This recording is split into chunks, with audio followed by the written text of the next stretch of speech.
Hi friends, ನಮ್ಮ ಚಾನಲ್ಗೆ ನಿಮಗೆಲ್ಲರಿಗೂ ಹಾರ್ದಿಕ ಸ್ವಾಗತ.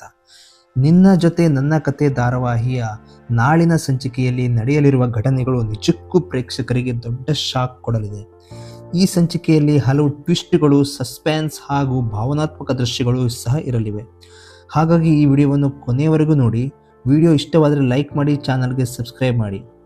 ಸಂಚಿಕೆ ಶುರುವಾಗುತ್ತಿದ್ದಂತೆ ದೇವಯಾನಿ ರಾಜೇಂದ್ರ ಕಳುಹಿಸಿದ ವ್ಯಕ್ತಿಯನ್ನು ಭೇಟಿ ಮಾಡಲು ಹೊರಡುತ್ತಾಳೆ. ಆದರೆ ಅವಳಿಗೆ ಗೊತ್ತಿರುವುದಿಲ್ಲ ಆ ಭೇಟಿಯೇ ಅವಳ ಜೀವನದಲ್ಲಿ ದೊಡ್ಡ ತಿರುವು ತರಲಿದೆ ಎಂದು. ಅಲ್ಲಿಗೆ ಹೋದ ಕೂಡಲೇ ದೇವಯಾನಿ ತನ್ನಂತೆಯೇ ಕಾಣುವ ಮತ್ತೊಬ್ಬ ಮಹಿಳೆಯನ್ನು ನೋಡಿ ಕ್ಷಣಕಾಲ ಬೆಚ್ಚಿ ಬೀಳುತ್ತಾಳೆ. ಇವಳು ಯಾರು, ನನ್ನಂತೆಯೇ ಹೇಗೆ ಕಾಣ್ತಿದ್ದಾಳೆ ಎನ್ನುವ ಪ್ರಶ್ನೆಗಳು ಅವಳ ಮನಸ್ಸಿನಲ್ಲಿ ಓಡಾಡುತ್ತದೆ.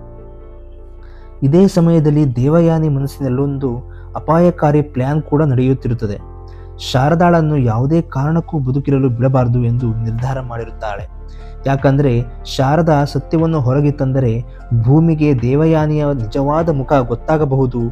ಆಗ ದೇವಯಾನಿಯ ಎಲ್ಲ ಕುತಂತ್ರಗಳು ಬಯಲಾಗಬಹುದು. ಆದ್ದರಿಂದ ಶಾರದಾಳನ್ನು ದಾರಿಯಿಂದ ತೆಗೆದುಹಾಕಲು ಅವಳು ಭಯಾನಕ ಯೋಚನೆಯನ್ನು ರೂಪಿಸುತ್ತಾಳೆ. ಇನ್ನೊಂದು ಕಡೆ ಸತ್ಯ ಮತ್ತು ಅಜಿತ್ ನಡುವೆ ನಡೆಯುವ ಮಾತುಕತೆಗೆ ಹೊಸ ತಿರುವು ನೀಡುತ್ತದೆ. ಸತ್ಯ, ಭೂಮಿ ನಿನ್ನ ಜೊತೆ ಇರಬೇಕಾದರೆ ಭಾಗ್ಯಮ್ಮ ಜೈಲಿನಲ್ಲೇ ಇರಬೇಕು. ಭಾಗ್ಯಮ್ಮ ಹೊರಗೆ ಬಂದರೆ ಭೂಮಿ ನಿನ್ನಿಂದ ದೂರ ಹೋಗಬಹುದು ಎಂದು ಹೇಳುತ್ತಾನೆ. ಈ ಮಾತು ಕೇಳಿದ ಅಜಿತ್ಗೆ ಕೋಪ ಬರುತ್ತದೆ. ನಾನು ಭೂಮಿಯನ್ನು ಪ್ರೀತಿಸುತ್ತೇನೆ ಅಂದರೆ ಅದಕ್ಕೆ ಅವಳ ಅಮ್ಮನನ್ನು ಜೈಲಿನಲ್ಲಿ ಇಡುವಷ್ಟು ಕೆಟ್ಟವನಲ್ಲ. ನಾನು ಕೊಟ್ಟ ಮಾತನ್ನು ಉಳಿಸಿಕೊಳ್ಳುತ್ತೇನೆ.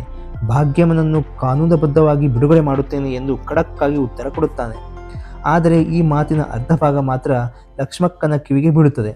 ಸಂಪೂರ್ಣ ವಿಷಯ ಗೊತ್ತಿಲ್ಲದೆ ಅಜಿತ್ ಬಗ್ಗೆ ತಪ್ಪು ಅಭಿಪ್ರಾಯ ಮಾಡಿಕೊಂಡು ಅಯ್ಯೋ, ಭೂಮಿಯನ್ನು ಪಡೆಯಲು ಭಾಗ್ಯಕ್ಕನ ಜೀವನ ಹಾಳು ಮಾಡ್ತಿದ್ದಾರಾ ಎಂದು ಬೇಸರ ಪಡುತ್ತಾಳೆ. ಭೂಮಿಗೆ ಈ ವಿಷಯ ಹೇಳಬೇಕು ಎಂದು ನಿರ್ಧಾರ ಮಾಡುತ್ತಾಳೆ. ಆದರೆ ಭೂಮಿಯ ಬಳಿ ಫೋನ್ ಇಲ್ಲ ಎನ್ನುವುದು ನೆನಪಾಗುತ್ತದೆ. ಯಾರಿಗೆ ಹೇಳಬೇಕು, ಹೇಗೆ ಹೇಳಬೇಕು ಎಂಬ ಗೊಂದಲದಲ್ಲಿ ಲಕ್ಷ್ಮಕ್ಕ ನರಳುತ್ತಾಳೆ.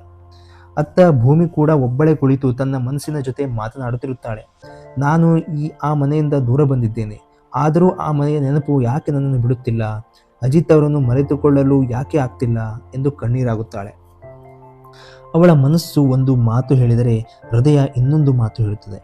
ದೇವರ ಸನ್ನಿಧಿ, ಮನೆಯವರ ಜೊತೆ ಸಂಬಂಧ ಮುಗಿದಿದೆ ಎಂದು ಮನಸ್ಸಿಗೆ ಹೇಳಿಕೊಂಡರೂ ಅಜಿತ್ ಮೇಲಿನ ಪ್ರೀತಿ ಇನ್ನೂ ಕಡಿಮೆಯಾಗಿಲ್ಲ ಎನ್ನುವುದು ಸ್ಪಷ್ಟವಾಗುತ್ತದೆ. ಇದರ ನಡುವೆ ನಚ್ಚಿ ಮತ್ತು ಅಂಜು ಅವರ ಪ್ರೇಮಕತೆಯೂ ಮುಂದುವರಿಯುತ್ತದೆ. ಇಬ್ಬರ ನಡುವಿನ ಮುದ್ದಾದ ಮಾತುಗಳು ಪ್ರೇಕ್ಷಕರಿಗೆ ನಗು ತರಿಸುತ್ತದೆ. ಮದುವೆಯಾದ ಮೇಲೆ ನಾನು ಕೇಳುವ ಗಿಫ್ಟ್ ಕೊಡಲೇಬೇಕು ಎಂದು ಅಂಜು ಮಾತು ಪಡೆಯುತ್ತಾಳೆ. ನಚ್ಚಿಗೂ ನಗುತ್ತಾ ಒಪ್ಪಿಕೊಳ್ಳುತ್ತಾನೆ. ಮುಂದಿನ ಬೆಳಿಗ್ಗೆ ಅಂಜುಗಾಗಿ ಗಿಫ್ಟ್ ತರಬೇಕೆಂದು ಸತ್ಯನಿಗೆ ನೆನಪಾಗುತ್ತದೆ. ಆದರೆ ಅವನು ಭೂಮಿಯ ಯೋಚನೆಯಲ್ಲೇ ಮುಳುಗಿ ಅದನ್ನೇ ಮರೆತು ಬಿಡುತ್ತಾನೆ. ಎಲ್ಲರೂ ಅವನನ್ನು ಹಾಸ್ಯ ಮಾಡುತ್ತಾರೆ. ಇನ್ನೊಂದೆಡೆ ದೇವಯಾನಿಯ ಹೊಸ ಸಂಚು ಜಾರಿಗೆ ಬರುತ್ತದೆಯಾ? ಶಾರದಾ ಅಪಾಯದಿಂದ ಪಾರಾಗ್ತಾಳಾ? ಅಜಿತ್ಗೆ ಲಕ್ಷ್ಮಕ್ಕನ ತಪ್ಪಾಗಿ ಅರ್ಥ ಮಾಡಿಕೊಂಡಿದ್ದಾಳೆ ಅನ್ನೋದು ಗೊತ್ತಾಗುತ್ತದಾ?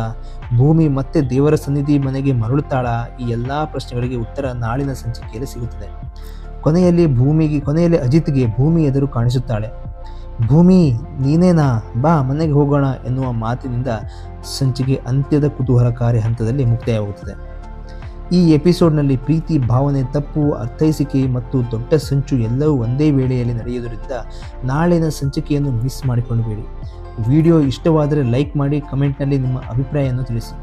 ದೇವಯಾನಿಯ ಪ್ಲ್ಯಾನ್ ಯಶಸ್ವಿ ಆಗುತ್ತದಾ ಅಥವಾ ಭೂಮಿ ಎಲ್ಲ ಸತ್ಯ ತಿಳಿದುಕೊಳ್ತಾಳಾ ಎಂಬುದನ್ನು ಕಮೆಂಟ್ನಲ್ಲಿ ತಿಳಿಸಿ. ಚಾನಲ್ಗೆ ಸಬ್ಸ್ಕ್ರೈಬ್ ಆಗಿ, ಬೆಲ್ ಐಕಾನ್ ಒತ್ತಿ. ಧನ್ಯವಾದಗಳು.